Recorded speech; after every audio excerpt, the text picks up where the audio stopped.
الحمد لله المحيي المعين الفعال لما يريد الكبير المتعال الوحيد بلا مثال الموصوف بكل صفات الجلال والكمال والصلاة والسلام على سيدنا محمد الذي أرسله الله شاهدا ومبشرا ونذيرا وداعيا إلى الله بإذنه وسراجا منيرا وعلى آله وأصحابه ومن تبعهم بإحسان إلى يوم الدين أما بعد وبعد فاللهم افتح علينا الفتح وأنت خير الفاتحين والهمنا الصواب والإخلاص في أقوالنا وأفعالنا وحركاتنا وسكنتنا وسدد يا إلهي خطوانا وكن معنا حيث كنا بالتوفيق والعناية والرعاية من البداية إلى النهاية إنك على ما تشاء قدير بالإجابة جدير آمين آمين آمين يا رب العالمين. Yang saya muliakan segenap pengurus DKM Masjid Al-Istiqamah serta para asatidzah, para hujjah, hadirin sekalian, alhamdulillah senantiasa kita panjatkan puji syukur kita kehadirat Allah Subhanahu wa taala. Salawat dan salam selalu kita sampaikan pada junjungan kita Nabi besar Muhammad sallallahu alaihi wasallam, juga pada keluarga dan para sahabatnya. Sebelum kita mulai ta'lim kita ini, maka sebelum kita bacakan surah Al-Fatihah, insyaallah dan memberkati surah Al-Fatihah ini, semoga Allah Subhanahu wa taala mudahkan sampainya ilmu ke dalam hati dan pikiran kita. Al-Fatihah dari niyatul qabul kama biqul salawatul rasul ya Allah yaftu alaina wa baltuh abwab al-ma'rifah bi jahdi salawat al-'adnan sayyidina Muhammad sallallahu alaihi wasallam wa alihi wa sahbihi wa azwajihi wa auladihi wa dhurriyyatihi wa ahli al-kiram sanad hadhihi kitab al-Syekh Muhammad Sa'id Ramadan al-Muti lahum al-Fatihah. A'udzu billahi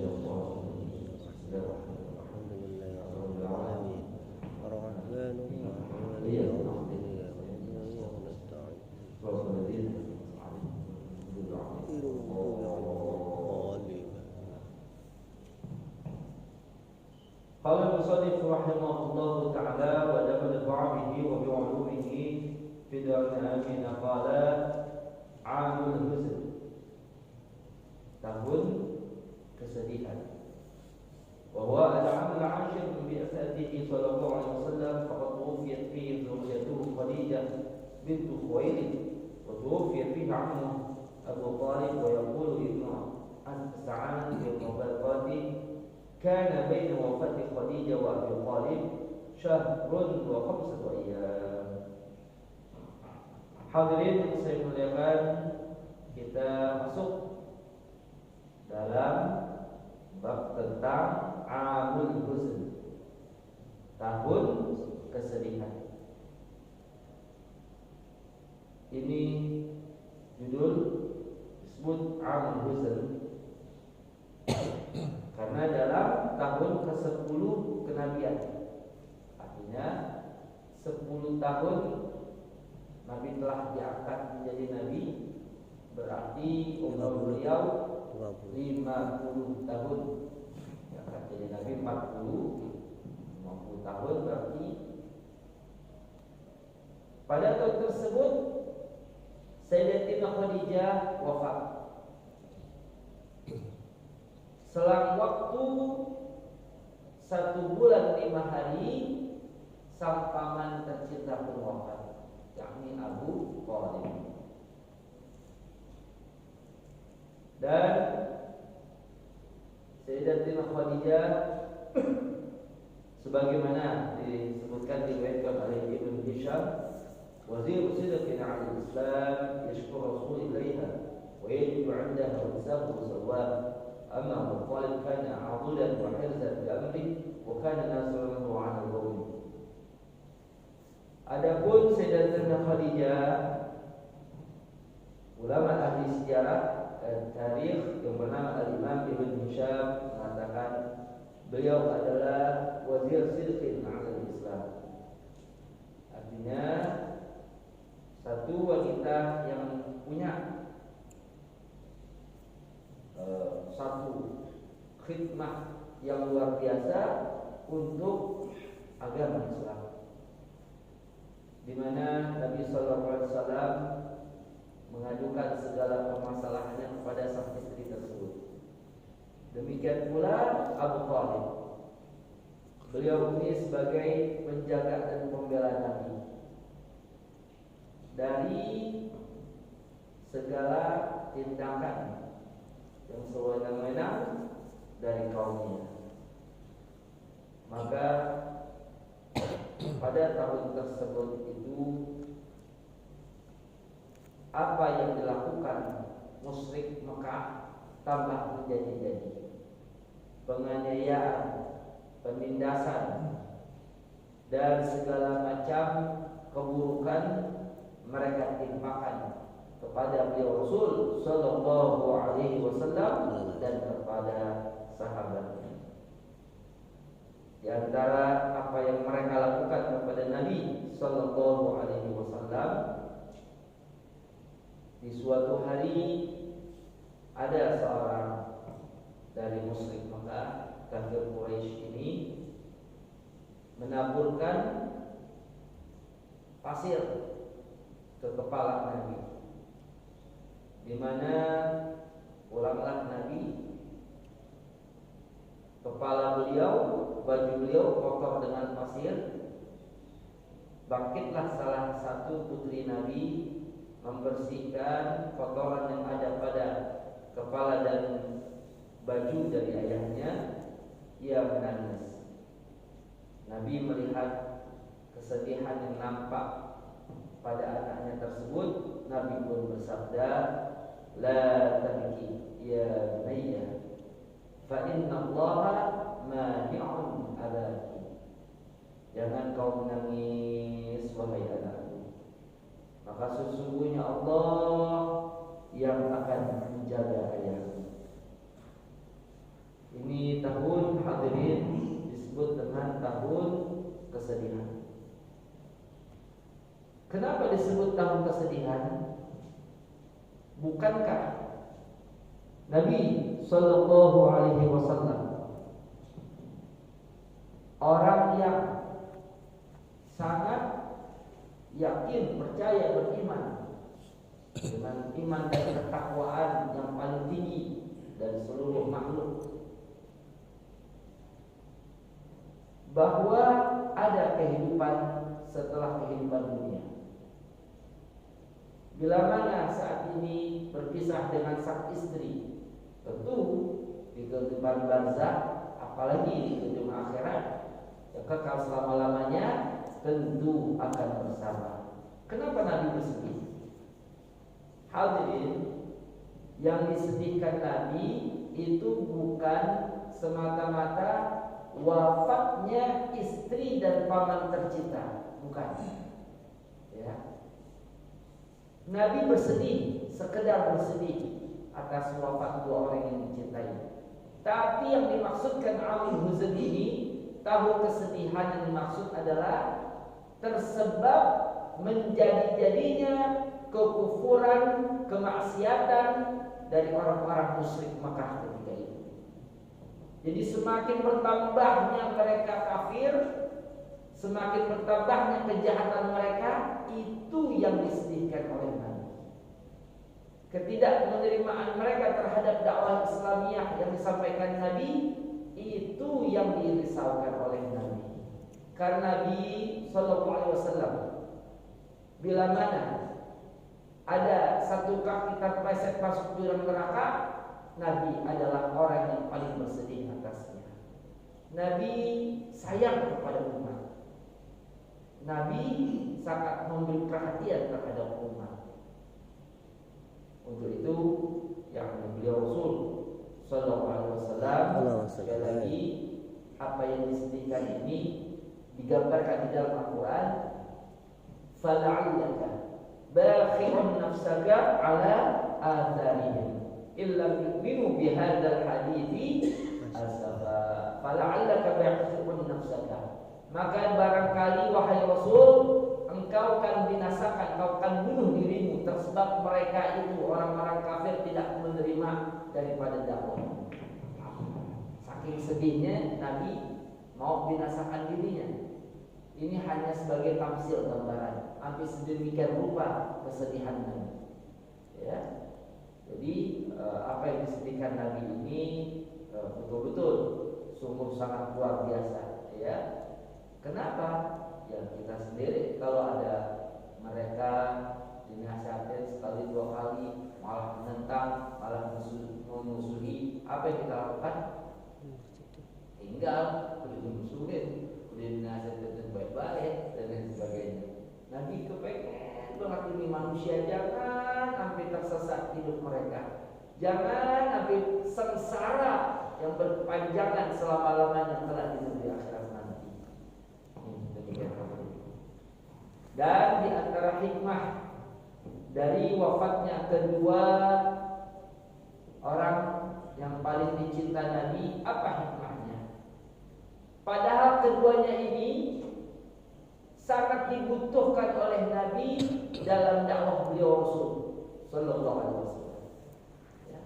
Kenapa di penghujung dakwah ini mereka justru lebih cepat meninggalkan Nabi? Padahal belum selesai penyampaian dakwah tersebut. Hadirin, di sini kita mendapati satu pelajaran bahwa segala apa yang kita saksikan, sebab akibat dari hukum kausalitas, ya, itu semua Allah yang menciptakan. Bila Allah Subhanahu wa Ta'ala sedari awal Allah Ta'ala telah perintahkan kepada nabinya untuk menyampaikan dakwah kepada manusia, berarti Allah lah yang memelihara, menjaga beliau Rasul Sallallahu Alaihi Wasallam. Dalam ayat Al-Quran, ya, surah Al-Hijr, di mana Allah Ta'ala berfirman, "Fasda' bima tu'mar wa 'arid 'anil musyrikin.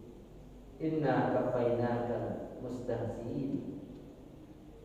Fasda' bima tu'mar, maka sampaikanlah olehmu dengan secara terang-terangan, wa 'arid 'anil musyrikin, dan berpalinglah dari orang-orang musyrik. Sampaikanlah olehmu dengan secara terang-terangan. Inna kafainaka mustahzi'in, sesungguhnya kami menjagamu dari orang-orang yang mengejekmu. Ini kami yang menjagamu. Tapi tentu penjagaan yang dimaksud bukan, ya, Nabi itu tidak dizalimi, tidak difitnah, tidak disakiti, bukan itu. Tapi dijaga oleh Allah, Nabi tidak terbunuh.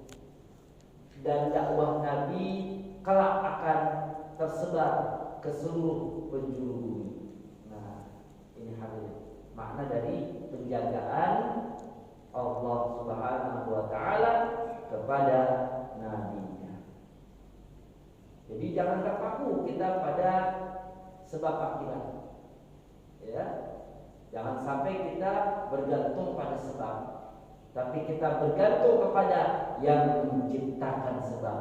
Allahus Samad, Allah tempat bergantung. Sering kita, ya, yakni alami ada tiga orang katanya membantu kita punya usaha, misalkan A, B, C. Pada hari yang ditentukan ternyata tiga-tiganya nggak nongol. Justru ada pihak D di luar yang tiga ini datang hendak memberikan bantuan. Nah, ya. Jadi tiga ini kita kemana ini padanya?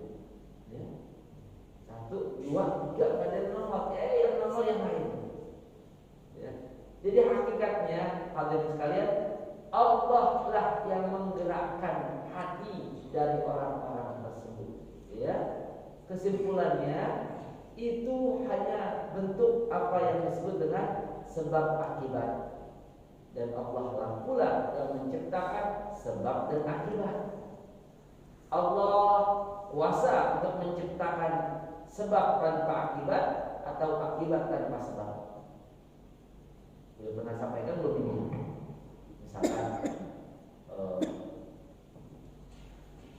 sering ya, yakni orang sakit ini, orang sakit minum obat, malah meninggal. Orang sakit minum obat malah wafat. Berarti Allah hanya mencipta sebab tanpa mencipta akibat. Sekarang dibalik, Allah hanya menciptakan akibat. Orang sakit nggak berobat sembuh. Ada gitu? Ada. Berarti Allah menciptakan akibat tanpa sebab. Ada orang ya kerja rajin dari muda, ya tetap tuanya nggak kaya-kaya. Ada? Ada. Berarti Allah hanya mencipta sebab, tidak mencipta akibat. Allah ciptakan akibatnya doang, nggak kerja kaya. Ada? Ada nggak kerja kaya? Bisa warisanya 30 pintu. Ya, nggak kerja kaya. Nah ini ya.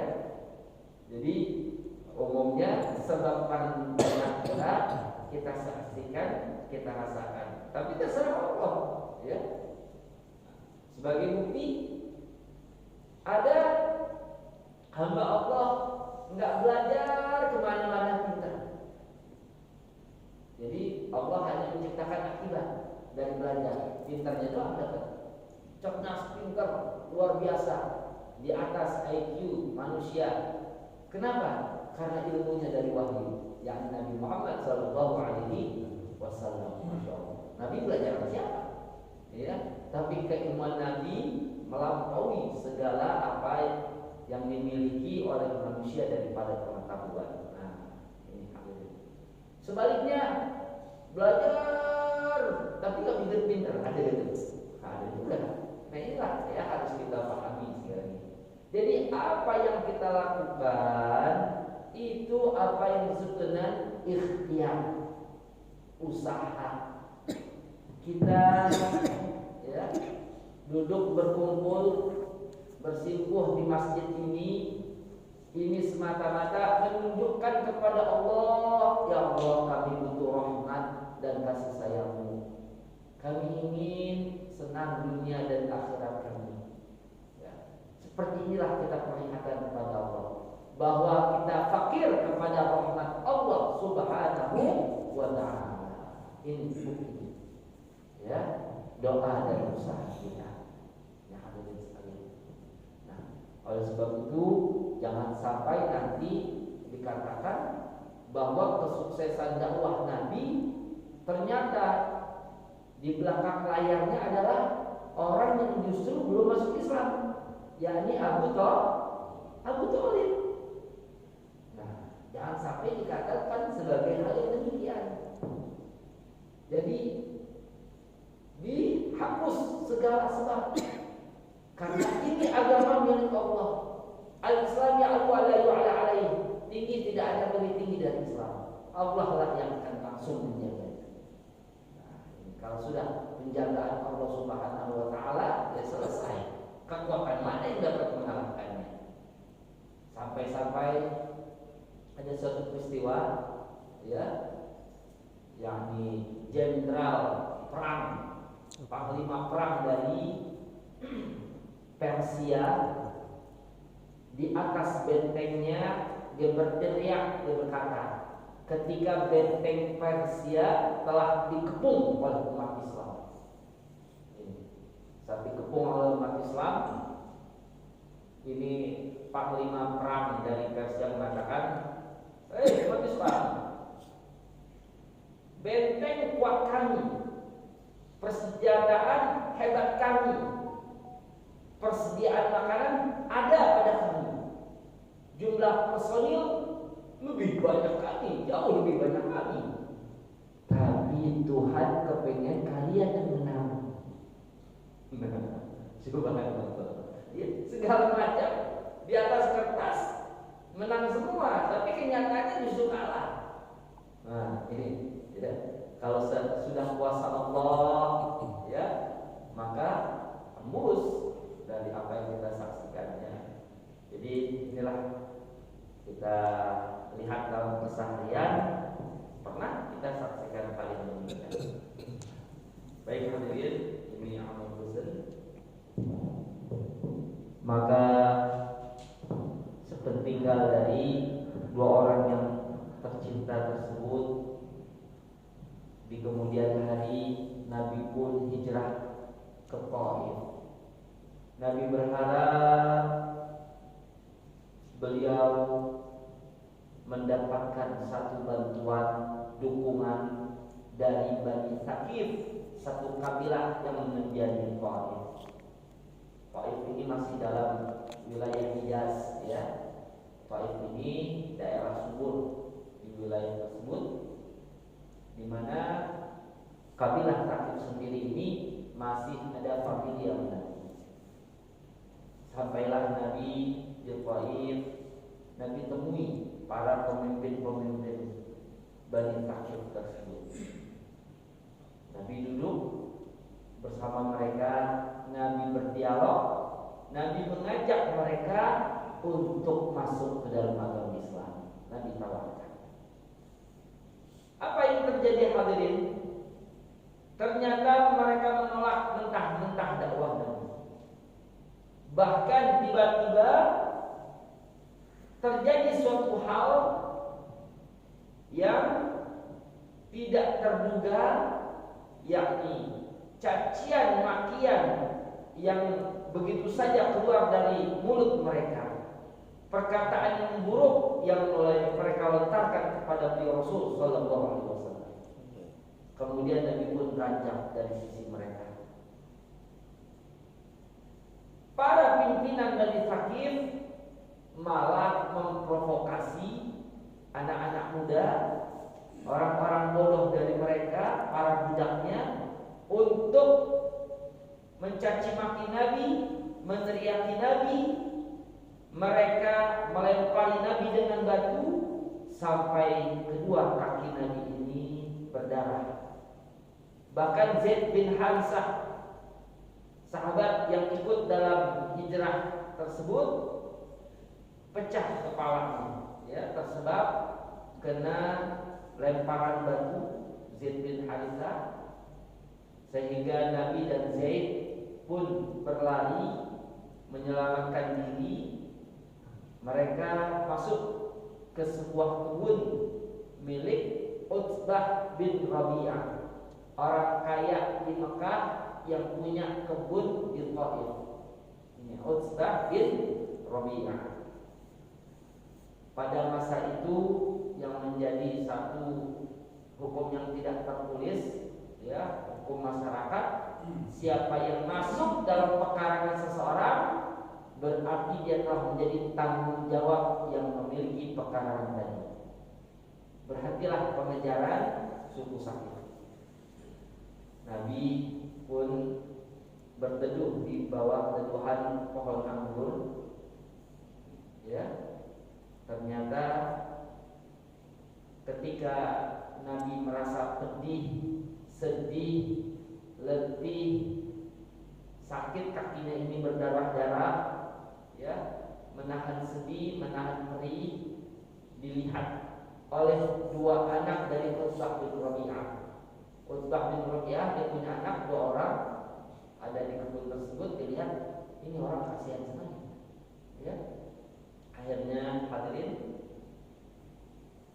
kedua, yakni anak tersebut memerintahkan pembantunya untuk mengirim senampan anggur kepada Nabi, di mana beliau Rasul Sallallahu Alaihi Wasallam ketika bertemu tadi, Nabi pun mengadu kepada Tuhannya.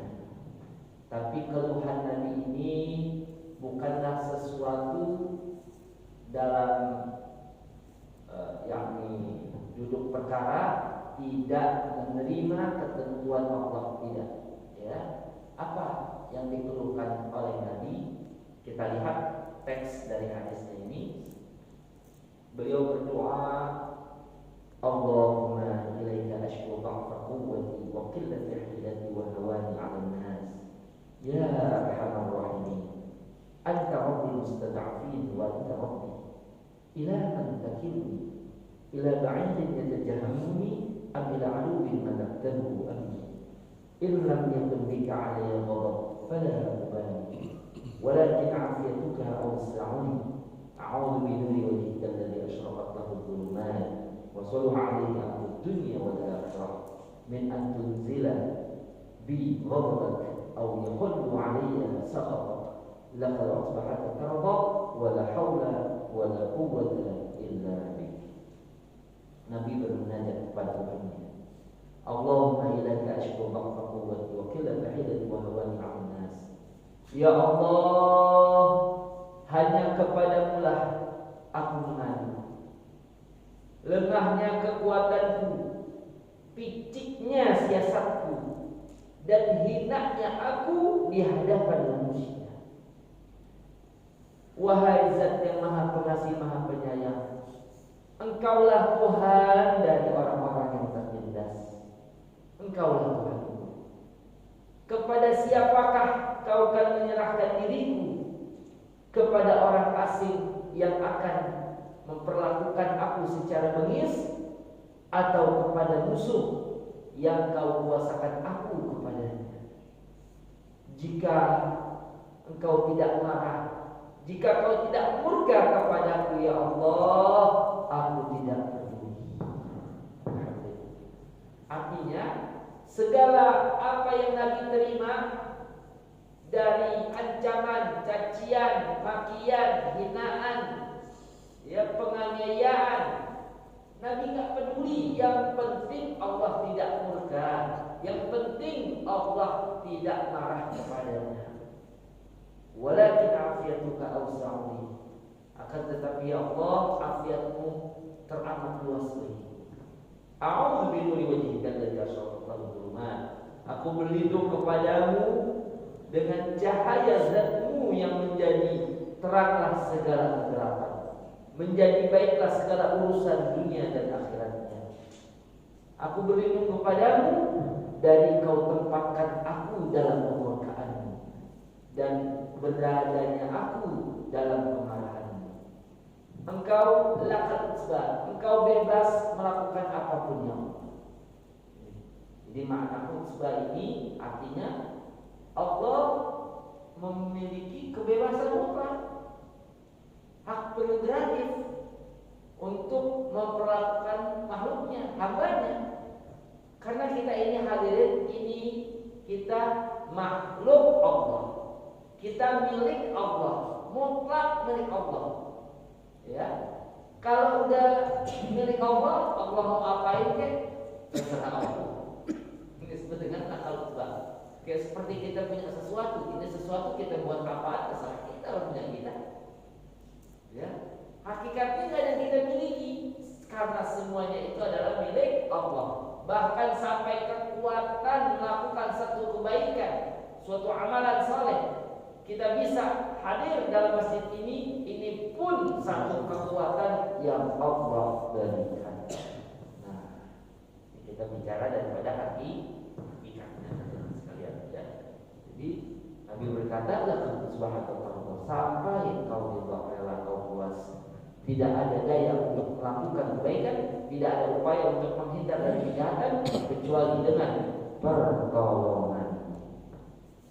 Jadi hadirin, ulama yakni Syekh Muhammad Sa'id Ramadhan Al-Mufi, ya, beliau sedang mengulas masalah ini, di mana beliau mengatakan, "Innama kana yulaqihi Nabi sallallahu alaihi wasallam mukhtalaf alwan mihna wa la siyama hadha alladhi ra'ahu fi dhahabi ila al-Ta'if. Innama kana min jumlati a'malihi tablighiyah lin-nas." Sesungguhnya apa yang ditemui Nabi dari segala macam rintangan, halangan, ujian, musibah yang menghalangi selalu. Ini bagian dari resiko dakwah yang Nabi sampaikan. Resiko dakwah dari apa yang Nabi sampaikan.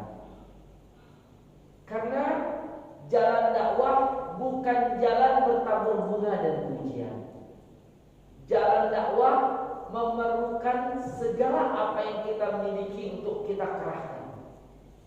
Jalan dakwah adalah jalan kebaikan yang amat sangat. Untuk itu memerlukan kesabaran dan kesinambungan. Beliau Rasul sallallahu alaihi wasallam mengajarkan kita hadirin dengan lisan dan perbuatan. Dengan lisan dan perbuatan. Kayak seperti Nabi pernah bersabda, "Shallu kama ra'aitumuni usalli." Salatlah kalian sebagaimana kalian melihat aku salat. Ya. Jadi kita salat harus dengan apa yang Nabi lakukan. Ya meskipun ini hadis sebenarnya nggak bisa dipakai. Kenapa? Karena kita nggak pernah lihat salat Nabi. Berarti gimana? Kita tanya orang yang pernah lihat salatnya Nabi. Berarti sahabat. Kita tanya sahabat. Ya tentu Ustaz, sahabat juga kita nggak ketemu. Oh, tanya orang yang pernah lihat salatnya sahabat. Siapa tabiin? Sama Ustaz. Mereka hidup 1000 tahun yang lalu. Tanya orang yang pernah lihat salatnya tabiin. Terus sampai guru kita itu. Kedurut. Nah ini, ya. Jadi satu mata rantai keilmuan sampailah kepada kita. Itu dalam masalah ibadah, termasuk dalam masalah bersikap, termasuk dalam masalah berjuang, berakhlak. Apa yang ditampakkan oleh Nabi? Kesabaran. Jadi seakan-akan Nabi bersabda, "Isbiru kama ra'aitumuni asbiru." Bersabarlah kalian sebagaimana kalian melihat aku bersabar. Kalau tadi kan sholatlah kalian sebagaimana kalian melihat aku sholat. Nah, akhlak Nabi pun demikian. Jadi kita tidak hanya meniru daripada cara ibadah Nabi, sekaligus kita meneladani daripada akhlak Nabi. Paling kagak 100%, berapa persen kita bisa? 10% aja sudah dahsyat benar kalau kita mau meniru daripada akhlak Rasul sallallahu alaihi wasallam. Ini tentang kesabaran. Karena sabar ini, hadirin, ini luar biasa. Memiliki satu yakni kemuliaan di sisi Allah Subhanahu wa taala. Dan Al-Qur'an Allah berfirman, "Wa basyiris sabirin alladzina idza asabatuhum musibatun qalu inna lillahi wa inna ilaihi raji'un. Ulaika 'alaihim shalawatu min rabbihim wa rahmah wa ulaika humul muhtadun." Berikanlah kabar gembira kepada orang-orang yang bersabar. Siapa mereka? Yaitu orang yang ketika ditimpa musibah mereka menyatakan, "Kami milik Allah." Jangankan harta kami, jangankan apa yang kami miliki, sampai diri kami pun milik Allah. Kapan Allah mau cabut kita punya ruh, terserah Allah. Karena Allah lah yang memiliki sebagai kepemilikan mutlak. Nah, ini ya. Siapa yang menyatakan demikian, maka Allah janjikan ulaika alaihim shalawatu min rabbihim wa rahmah. Mereka itulah orang-orang yang mendapatkan keberkatan yang sempurna dari Allah serta rahmatnya. Wa ulaika humul muhtadun. Dan mereka itulah orang-orang yang mendapatkan petunjuk. Subhanallah. Ini keberkatan yang sempurna. Enggak tergambar kesempurnaannya. Saking besarnya karena pakai hati Allah. Ya, keberkatan yang sempurna. Jadi untuk itu hadirin, tentang sabar ini luar biasa ya. Jadi hanya dengan sabar kita bisa menjalani hidup ini dengan nikmat. meskipun banyak masalah problem dalam keseharian kita. Kenapa? Orang yang tidak bersabar semakin berat langkah yang akan dialuinya, semakin berat kehidupan yang dilaluinya. Ini kalau orang tidak bersabar, ya. Tapi ketika dia lapang dada, masalah sebesar apapun masuk ketampung di hati. Tapi kalau hatinya sempit, hatinya udah sempit, masalah yang kecil pun bisa jadi besar. Kalau hatinya sempit, tapi kalau hati lapang, masalah yang besar bisa jadi kecil karena tertampungnya di dalam hati. Seperti itulah, ya. Wa ala kulli hal, dalam sejarah sirah tentang perjalanan ke Taif ini, Nabi yang awalnya diteriaki, dilempari batu, dikejar-kejar oleh penduduk Taif, ketika beliau masuk ke kebun Utsbah bin Rabi'ah, ketika beliau menerima senampan anggur dari seorang pembantu Utsbah bin Rabi'ah. Siapa dia? Seorang Nasrani yang bernama Adas. Adas memberikan, ia mengatakan kepada Nabi, "Kun, makanlah." Nabi menjulurkan tangannya sambil berkata, "Bismillah." Kemudian Nabi makan. Adas yang orang Nasrani ini pun takjub, kaget, heran. "Wallahi, inna hadzal kalam ma yaqulu ba'al hadhihi al-bilad." Demi Allah, perkataan yang kau ucapkan ini belum pernah aku dengar dari orang-orang Arab. Ini orang-orang yang aku temui di Jazirah Arab, tidak ada satupun yang mengatakan seperti apa yang kau katakan. Maka Nabi pun bertanya kepada Abbas, "Wa min ayyi biladi anta?" Memangnya kamu dari negeri mana? "Wa ma dinuka?" Apa agamamu? Adas pun menjawab, "Nasrani wa ana rajulun min ahli Ninawa." Saya adalah penganut Nasrani. Saya dari negeri Ninawa. Ini suatu kampung di Mosul. Mosul itu Irak. Irak itu Mesopotamia. Peradaban timur tertua di timur adalah Irak, Mesopotamia. Ya, ada satu kampung namanya Ninawa. Maka Nabi bersabda, "Oh, min qaryatir rajul salih Yunus bin Matta." Oh, dari negerinya orang salih, yaitu Yunus bin Matta. Maksudnya Nabi Allah Yunus. Faqala Adas kaget, ia bertanya, "Wa ma yudrika ma Yunus bin Matta?" Bagaimana Anda dapat mengetahui Yunus bin Matta? Kata orang Arab, dia enggak ada Nasrani, mereka bukan Yahudi. Kalau Yunus bin Matta tahu tentu, ya. Kalau enggak Yahudi, dia Nasrani. Maka Nabi pun bersabda, "Dzalika akhi, kana nabiyyan wa ana nabi." Yunus bin Matta adalah saudaraku. Dia seorang nabi, aku pun seorang nabi. Adas ini nggak pakai tanya, apa iya? Yang benar buat kita. Apa yang dilakukan Adas ketika Nabi menjelaskan yang demikian? Adas langsung memeluk Nabi. Adas menciumi Nabi dari kepala sampai kaki. Subhanallah. Ya, dipujinya Nabi, dipeluk, ya, menangis Adas. Ya, tadi barusan kan dikejar-kejar, dikata-katain, dicaci maki.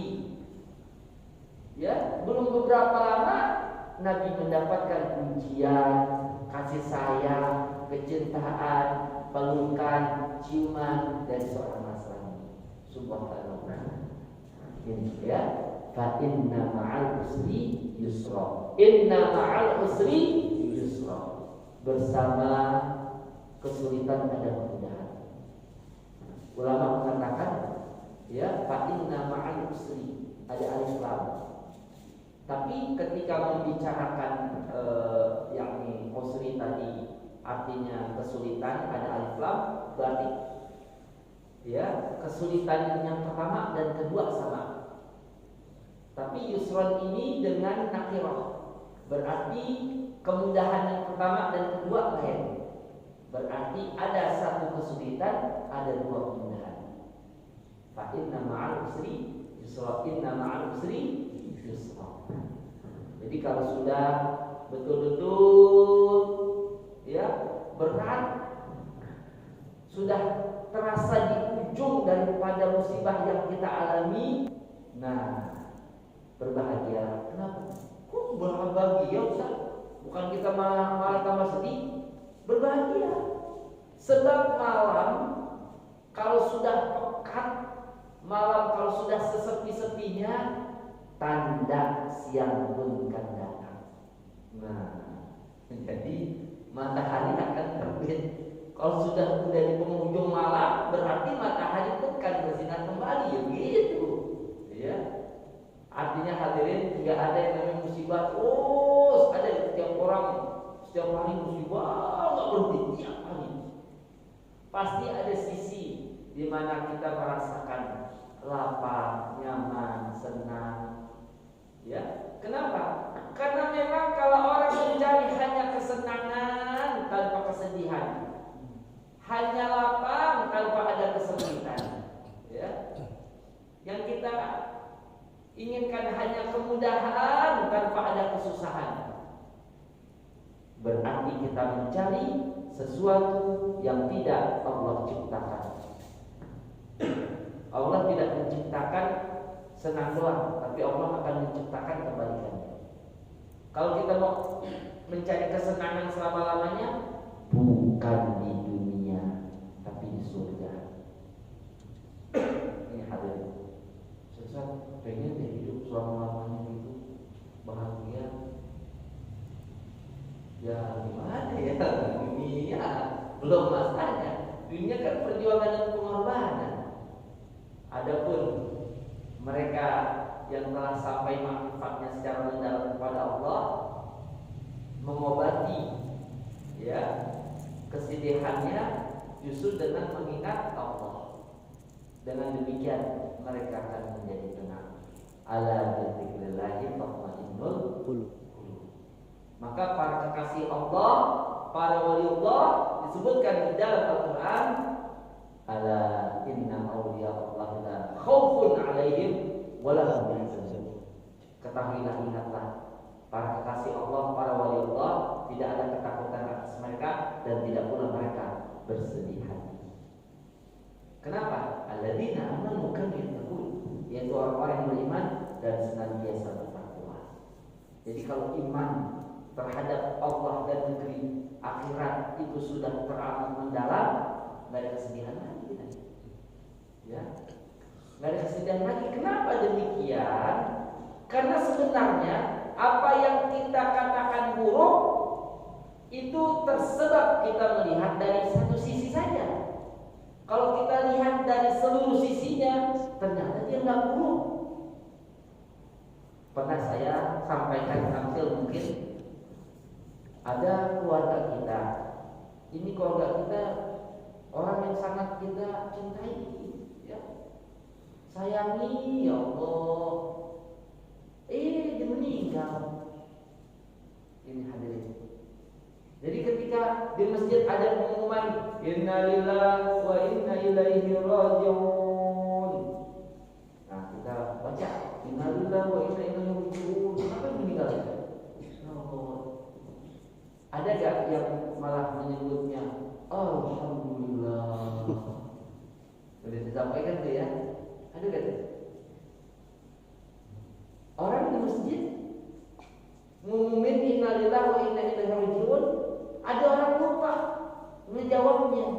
Dijawabnya dengan Alhamdulillah, saking senangnya. Ini keluarga lagi pada sedih, ada orang yang senang. Siapa dia? Tukang gali kubur. 3 hari gak ada meninggal, dia bingung. Waduh, apa yang meninggal? Di 3 hari gak ada meninggal, saya gak dapat kerjaan ini.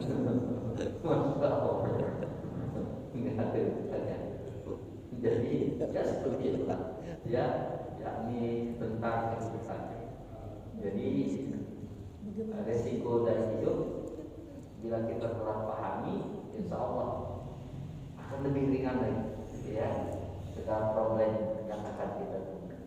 Dan seperti inilah hadirin yang bisa kita bahas, ya. Mungkin sebelum kita tutup ada pertanyaan silakan.